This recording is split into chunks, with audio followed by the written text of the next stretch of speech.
¿Cansado de la rutina? ¿Pensando en emprender, pero no sabes por dónde empezar? Bienvenido a Empresariando. En cada episodio te damos las herramientas para convertir tus ideas en acción. Es hora de emprender, es hora de empresariar. Alejandro Gallardo, bienvenido nuevamente a otro capítulo de Empresariando. ¿Cómo estás, querido Luis? Bien, Alejandro. Hoy también agradecer al equipo de Postdata Podcast de la Universidad Finisterra que nos está ayudando a hacer este trabajo. Oye, estoy contento, nos ha ido bien en redes sociales. Sí, el primer Tenemos capítulo estuvo hartas bueno. vistas, Sí. Varios likes, está interesante. Muchas gracias a todos Sí. los que están en esto este apoyándonos. equipazo que está acá, hay un equipazo de Sí. periodistas, todos de acá de la universidad que lo están haciendo brillante. Nada sería posible sin ellos. Así es. Bien, Alejandro, desde un principio en este podcast hemos estado hablando de emprender, de cómo empezar, de cómo transformar tu vida, transformar tu realidad por medio de un emprendimiento. Pero te quiero invitar a algo distinto, que es el desemprender. Qué buen concepto ese, lo estuvimos conversando antes. También es de empresariando eso. No, es un concepto al que llegamos, ¿no es cierto?, conversando de este tema de las decisiones también para decir basta o decir que no. Qué interesante. Sí, porque desemprender. No siempre te va a ir bien. Exacto. No siempre te va a ir bien. Y es tan estratégico esto de empezar y cómo empezar, dónde empezar, con quién empezar. Es igual de estratégico saber hasta dónde sigo con esto que no me está yendo tan bien. Así es. O sea, y hablemos de eso. ¿Te parece, Alejandro? Sí, perfecto. Sí. En otras palabras, ¿hasta dónde podemos aguantar o insistir en seguir haciendo un negocio, empresariando en un negocio, pero que no rinde, que no genera más ingresos que gastos? ¿Hasta cuándo aguantar, Alejandro? ¿Cuál es tu experiencia? Bueno, lo que respecto? estábamos, antes de iniciar, ¿no es cierto?, el podcast, estábamos conversando justamente de experiencias de este tipo. Bueno, yo te contaba que yo sí he desemprendido. O sea, recuerdo, por ejemplo, el negocio de los estanques, que en algún minuto anduvo muy bien. Lo contaste en capítulos pasados. Exactamente. Y que me acompañó por varios años, porque yo lo hacía en paralelo a mi trabajo como empleado. Iba, me llegaban los requerimientos, hacía el diseño, contrataba al tipo que me hacía la memoria de cálculo. Mi padre me ayudaba con toda la fase de manufactura, con las maestranzas, qué sé yo, los proveedores, bueno, hasta la factura, la entrega, con todo el dossier de documentos, la certificación, etcétera. Y ese negocio que podría haber seguido, yo finalmente lo terminé, desemprendí. Pero no fue por falta de ingreso. Y no fue por falta de ingreso y tampoco fue porque fuera un mal negocio. Requería poca inversión, era de buen margen, pero fue porque mi padre en un minuto tomó la decisión de empezar a hacer más deporte, tener más tiempo para él, ¿no es cierto? Hacer más deporte, se fue a vivir a la playa, tenía una casa en la playa, se fue a vivir allá y ya le daba lata realmente venir a Santiago. Los últimos estanques los terminé haciendo con tercero y no era lo mismo, no lo disfruté igual. Y además yo ya tenía un par de emprendimientos en paralelo, entonces realmente no me daba el tiempo. O sea, ahí te faltó el partner. Sí, o sea, también es una causa como para decir, mira, mejor dejo esto acá, cierro todo bien, termino con todos los compromisos, bajo el telón y me dedico a los otros dos emprendimientos. Esa fue tu decisión. Te faltó el partner. Esa fue mi decisión. No fue un tema de ingreso. No, podría seguir con ese negocio, creo que hubiera sido... Sigue siendo un buen negocio. El requerimiento de estanque y cumplimiento de normas siempre está presente, cada vez es más estricto, entonces ese know-how, está ahí, a lo mejor alguna vez lo retomo, digamos, no sería tanto problema retomarlo, pero en ese minuto, como dices tú, me faltó el partner y ya tenía mi tiempo ocupado en otras cosas que estaban yendo bien, entonces decidí desemprender. Ahora, Alejandro, entonces dentro de tu experiencia lo que has visto también... y fíjate, te quiero dar un detalle que es re importante y que también es un tip para nuestros emprendedores que nos escuchan y nos siguen. Yo quise esa sociedad que yo tenía en ese minuto porque después hice socio a mi padre en este negocio de los estanques. ¿Sin que participara trabajando lo hiciste socio? Lo hice socio. Y bueno, él también él apoyaba, por supuesto, toda la parte de manufactura, como te conté. Y después, años después, mi padre falleció, ¿no es cierto?, hace 5 años. Y después yo quise, digamos, retomar esa sociedad y fíjate que no puedo hacerlo. ¿Por? Y este es un tip. Porque y ahí hay que tener ojo con el tipo de escritura que tú haces de una sociedad. Ya. En la escritura nosotros habíamos establecido que la sociedad se acababa o que se terminaba ante el fallecimiento de uno de los socios. En su minuto, a eso ni miré esa cláusula. Ni te acordaste que firmaste. Ni me acordé de Mira, esa cláusula, ya. no la miré. Entonces yo necesitaba hacer un negocio, necesitaba un root para desarrollar un negocio en otro tema. Y dije, yo tengo una empresa que está ahí, digamos, pendiente, está inactiva. Y cuando la quise activar, no pude, fíjate, por esta cláusula. Entonces, ojo con la formalización. La formalización. Uno nunca piensa que tu socio va a fallecer, evidentemente. No. En mi caso, pasó, y cuando quise retomar la sociedad, no pude. Tengo que ir ahora al impuesto interno a cerrar. Bueno, estoy en ese trámite. Buen tip, porque hablamos también en un capítulo la formalización. Entonces aquí hay que tener un antecedente para poder formalizar. Así es. Oye, Alejandro, y esto en el concepto de desemprender, ¿qué otros casos has visto en donde ha sido mejor desemprender que seguir intentándolo y seguir insistiendo en el negocio? ¿Qué otros casos has visto tú o te ha pasado a ti en esto de tomar la decisión de desemprender? Bueno, tú sabes que, como buenos ingenieros, siempre usando el razonamiento deductivo, vamos de lo general a lo particular. Entonces, para responder esa pregunta, yo partiría hablando un poco como en lo general, ¿no es cierto?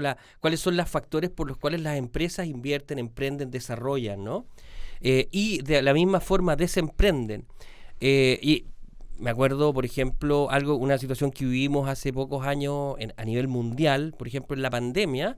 La pandemia fue un tremendo desemprendedor, claro. Un tremendo factor de desemprendimiento. Y también lo contrario. O sea, y también lo contrario, claro. pero menos, sí. Mucho menos. Se desarrolló mucho el delivery, claro. Pero por otro lado el turismo, ¿no es cierto? Y la gastronomía se vieron tremendamente afectados. La música, el arte, todo, el teatro, se por deprimió. ejemplo. Entonces, estoy convencido, y las cifras económicas así lo dicen, que ahí tienes factores de desemprendimiento, y tuvimos que bajar un poco, no bajar, sino que el crecimiento económico del país se redujo justamente por estos factores. Pero también tienes factores de emprendimiento, o sea, o de generar, ¿no es cierto?, el emprender. Y que son críticos en el desemprender también. Yo me acuerdo, lo conversábamos también antes de iniciar el podcast, la experiencia de Corea del Sur. Corea del Sur, después de la guerra, ¿no?, tenía un PIB mucho más bajo que el de Chile, y hoy día, no sé, lo duplica, casi lo triplica. ¿Y qué hizo Corea? Bueno, lo que hubo ahí es que hubo un gobierno, ¿no es cierto?, que fuertemente invirtió, o sea, motivó a digamos, el desarrollo de emprendimiento de la empresa, ¿no es cierto? Hubo fuertes incentivos, hubo reducciones de las tasas impositivas, ¿no es cierto? Entonces, las empresas se vieron motivadas a invertir y en particular ellos potenciaron aquellas áreas donde eran más fuertes y desarrollaron, y que fue justamente las áreas de las tecnologías, ¿no es cierto?, y manufactura. Y hoy día Corea tiene industria automotriz, tiene industria tecnológica, ¿no es cierto?, a nivel mundial. Entonces ahí sí hubo factores que motivaron el emprender. Por lo tanto, si estamos hablando de desemprender, también el Estado, ¿no?, es un factor de desemprender cuando no motiva o no genera los incentivos. En Chile, ¿no es cierto?, tuvimos un desarrollo muy potente de la industria de las energías renovables no convencionales, ¿ya? En el gobierno en el gobierno de Bachelet 2, creo, con el ministro Máximo Pacheco, que hoy día es el presidente de Codelco, ¿no? Bueno, y él lo que hizo fue generar políticas de incentivo a la inversión en esas energías. Y tuvimos y por eso tenemos los parques, un boom, claro, de generación. Hoy día tenemos una tremenda capacidad de generación porque hubo una inversión enorme en energías renovables no convencionales. Que no se note en la cuenta de ese otro cuento. Que ahora tenemos problemas en la distribución. Exactamente, ¿te fijáis? claro. Pero los incentivos para el desarrollo de proyectos y de inversión en energía. Entonces ahí tú te das cuenta cómo el Estado también es un factor para, ¿no es cierto?, generar el emprender, y de la misma forma para no generarlo. Cuando el Estado, ¿no es cierto?, no genera estos incentivos, se desemprende. Entonces, entendiéndolo en el tema de este podcast, si tú estás empresariando y tu negocio no está dentro de los incentivos del Estado, del gobierno, es mejor pensarla. Vamos pensándola. O sea, son factores. Son factores para pensar. Por ejemplo, si yo estoy en un negocio y veo que hay una política, ¿no es cierto?, de gobierno que va a subir, por ejemplo, estoy hablando en general, en el negocio del lujo, ¿ya? y tengo mis clientes, y tengo mi negocio, y tengo mi renta, y tengo mi EBITDA al final del ejercicio todos los años mío, y tengo un rendimiento en mi negocio. Por ejemplo, el gobierno anuncia que van a subir las tasas de impositivas para el lujo. Ese es un factor de desemprendimiento, para mí. O cuando cambian los horarios de trabajo, por ejemplo, de verdad que en un momento los pubs podían funcionar hasta la 1 de la mañana. Exacto. También ahí el dueño de pub, el que está empresariando en el divertimento, va a tener que pensarla. Exactamente. Y eso también impacta en el empleo, impacta en un montón de otros factores. Con las municipalidades, por ejemplo, cuando ponen restricciones a los lugares, claro, los vecinos reclaman por los ruidos, las municipalidades ponen restricciones ¿no es cierto?, al desarrollo de, por ejemplo, polos gastronómicos, claro. Y eso también es un desincentivador del emprendimiento. Son factores de desemprendimiento. Entonces, Alejandro, bueno, una verdad que podemos sacar de lo que estamos conversando es que empresarial lo puedes hacer toda la vida, pero el negocio no es eterno. En lo que estás empresariando puede ir cambiando. ¿Hay algún negocio eterno, Alejandro? ¿Hay alguien que haya empezado a empresariar en algo y haya estado toda la vida empresariando en lo mismo? Bueno, existen, pero son pocos casos, son muy pocos. O sea, los que logran, ahí tienes a la Coca-Cola, ahí tienes a IBM, son grandes empresas a nivel mundial, fijas que se han logrado mantener el tiempo, pero porque también han ido innovando. 3M, por ejemplo, los líderes en innovación a nivel mundial, son empresas, marcas, ya que uno las reconoce ya en el tiempo y se mantienen porque justamente están permanentemente innovando en su producto, en el marketing. Pero son ejemplos puntuales. En general los negocios cambian porque los mercados cambian y hay que irse adaptando. Lo que no cambia es el espíritu empresarial. Claro. Yo, por ejemplo, el negocio que hoy día llevo adelante, Project Company, es mi tercer o cuarto emprendimiento. Antes tuve otros, digamos. Perfecto. Entonces, también, y claro, este ha durado 15 años, pero a lo mejor si las condiciones del mercado cambian, o llega un inversionista y me dice, oye, te compro la empresa y me hace una oferta fantástica que no pueda rechazar, a lo mejor entonces me buscaré otro nicho donde pueda desarrollar mis inquietudes emprendedoras. ¿Te fijas? O sea, también son factores que te impactan. Ahora, pero el negocio eterno no existe. Todo cambia, Lucho. Esa es una máxima. Cambia, todo cambia. Cambia, todo cambia, como dice la canción. Y los negocios y los medios, digamos, el medio en el que se desarrollan los negocios cambian, las personas cambian, los intereses cambian y hay que adaptarse. Claro, pero todo este aprendizaje de estar empresariando no cambia. Eso tú lo vas juntando y vas tomando cada vez mejores decisiones, vas tomando negocios que van siendo más cercanos a lo que te gusta, a la rentabilidad que estés buscando, pero entonces no hay negocio eterno, hay algunos, pero son contados con las manos. Por lo tanto, no es malo cambiar el negocio. No es malo. Entonces, para quienes están escuchando este podcast y están en una crisis, porque es natural de estar empresariando, estar en un momento de emprender, pero también de desemprender. Es parte de las decisiones duras que a veces tienen que tomar un emprendedor cuando tiene que decidir, no sé, una línea de negocio, por ejemplo, que está siendo poco rentable frente a otra, que la rentabilidad es uno de los factores relevantes, no el único, pero es uno de los factores relevantes para tomar decisiones empresariales. Bueno, entonces, entonces esa línea a lo mejor la tengo que sacar. Pero si esa línea, por ejemplo, aporta o está dentro de un proceso de reciclaje, ¿no es cierto?, o de estas mejoras o incentivo, apoyo para el temas medioambientales, y no es tan rentable, pero a lo mejor tiene una rentabilidad social, entonces a lo mejor la mantengo. ¿Te fijas? Sí. Son factores que uno, digamos, considera. Nosotros estamos marcados por la rentabilidad porque crecimos y estudiamos a Michael Porter, claro, y las decisiones estratégicas normalmente están relacionadas con la rentabilidad. Pero hoy en día no es el único factor. Entonces los y las que están empresariando, emprendiendo, tendrían que tomar en consideración el siguiente axioma, que lo único que es constante es el cambio. Claro, absolutamente. Y hay que estar preparado para eso. Y hay que estar preparado hay que empresariar para eso. Y hay que estar preparado para desempresariar también, claro, cuando las circunstancias así te lo planteen, digamos. Ahora, en este espacio donde estoy viendo características, analizando si salgo, no me está rentabilizando, ¿qué crees tú que es importante o no para ese empresario, esa empresaria, participar de estas redes de emprendedores, de empresarios, para discutir estos temas, el punto de vista? ¿Le hace bien eso a este análisis del contexto de tu emprendimiento, de tu negocio? Bueno, te cuento, Luis, que yo en alguna época de mi vida, con uno de mis primeros emprendimientos, estuve incubado en una incubadora de empresas. Explícanos ahí, ¿qué se trata de una incubadora? ¿Te metieron adentro de una cajita? Claro, ¿Qué te hicieron? como los pollitos. Como los pollitos, una lucecita. Exacto. No, cuéntanos, ¿qué te hicieron? Bueno, yo estuve en una incubadora que se llamaba Corporación Santiago Innova, que era de la Municipalidad de Santiago. La primera incubadora que hubo en Chile. La primera incubadora que estuvo en Chile. Después las universidades tomaron esa posta, pero esa fue la primera. Y estuve ahí un par de años, ¿no es cierto?, con el negocio de los estanques, justamente. Y la verdad es que para mí fue una experiencia positiva. No porque te ayudaran particularmente, por ejemplo, en la parte comercial o porque salieran a vender por ti, no, eso no lo hacen. No lo hacen. Sí. No, nadie, la gestión comercial siempre es tuya. La vimos también en un capítulo anterior. Es un tema tuyo y es un tema del cual tú tienes que hacerte responsable.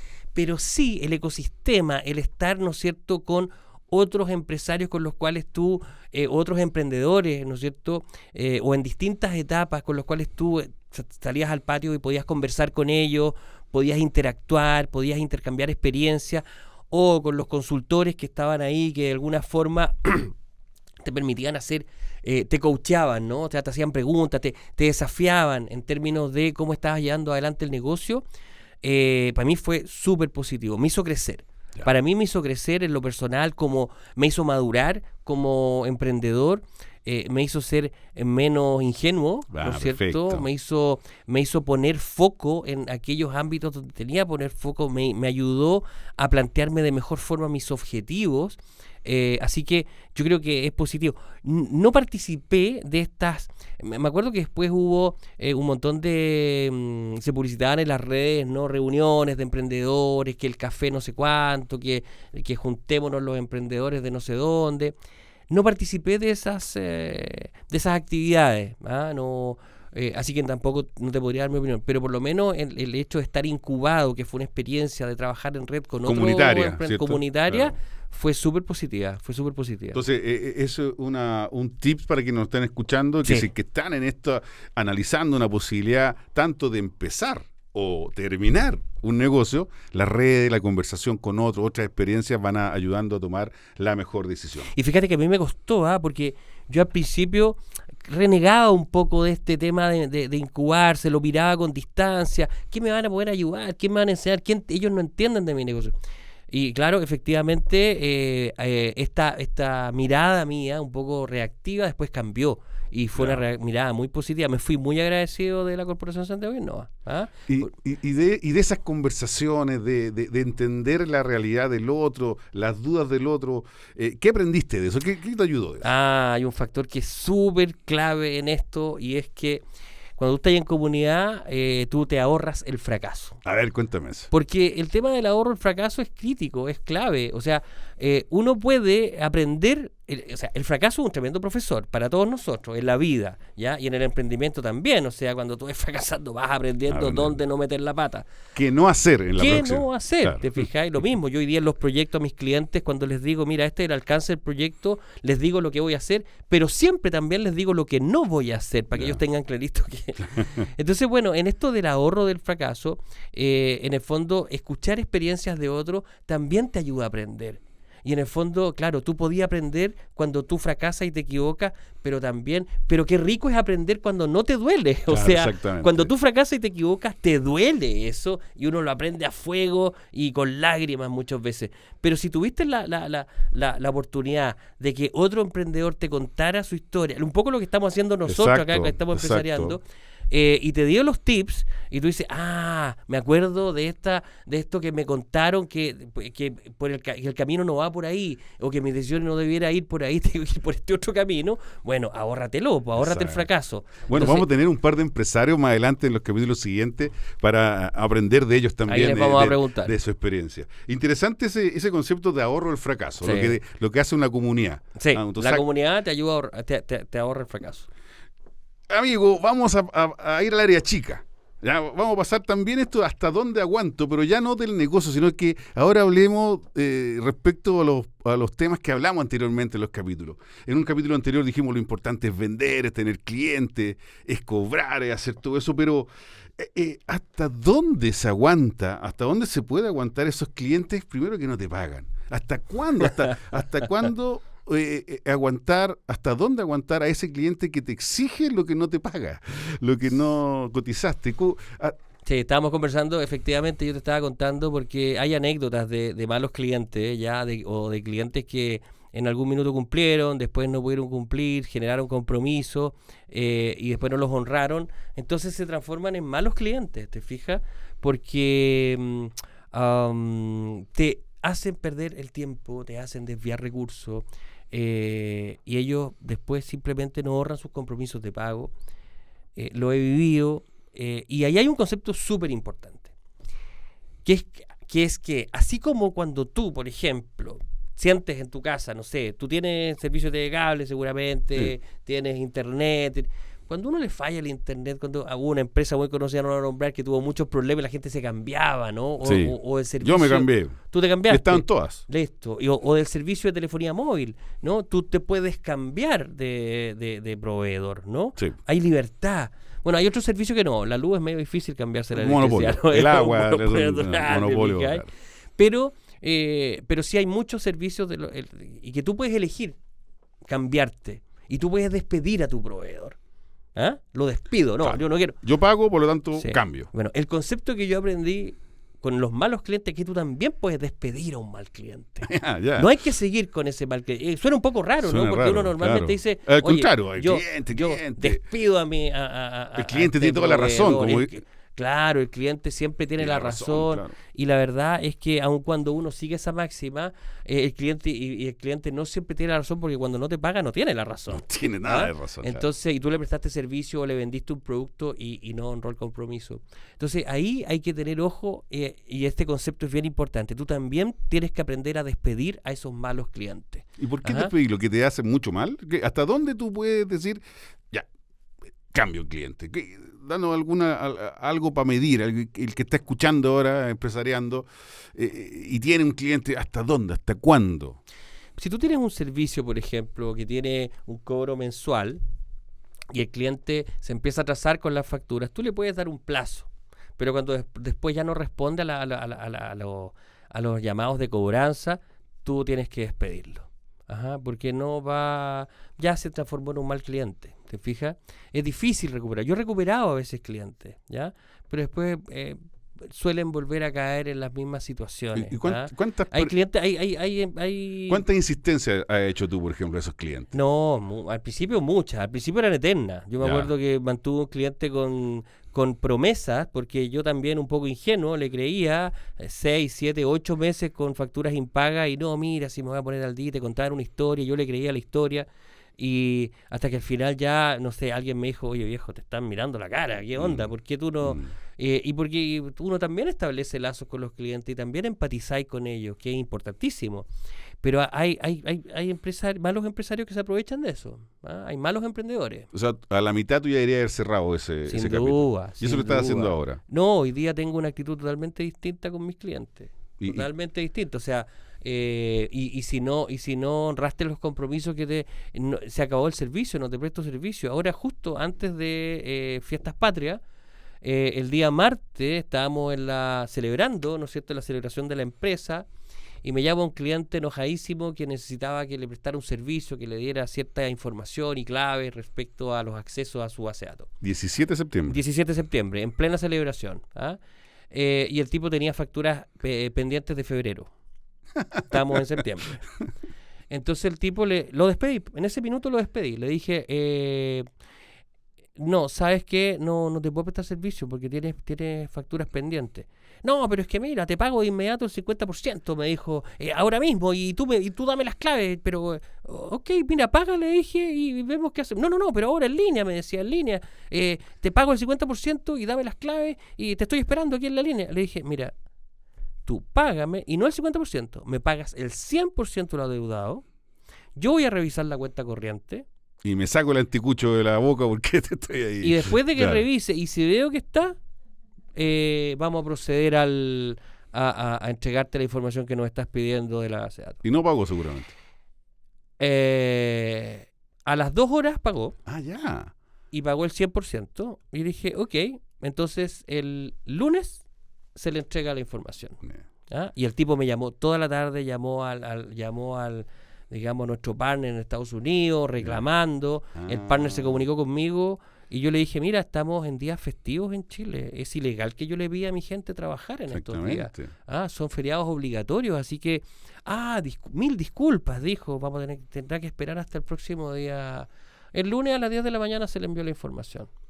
Ajá. Bien, esa es parte de estar empresariando también. No podía estar aguantando esta... Tuve que despedirlo. Claro, tú te que despedirlo.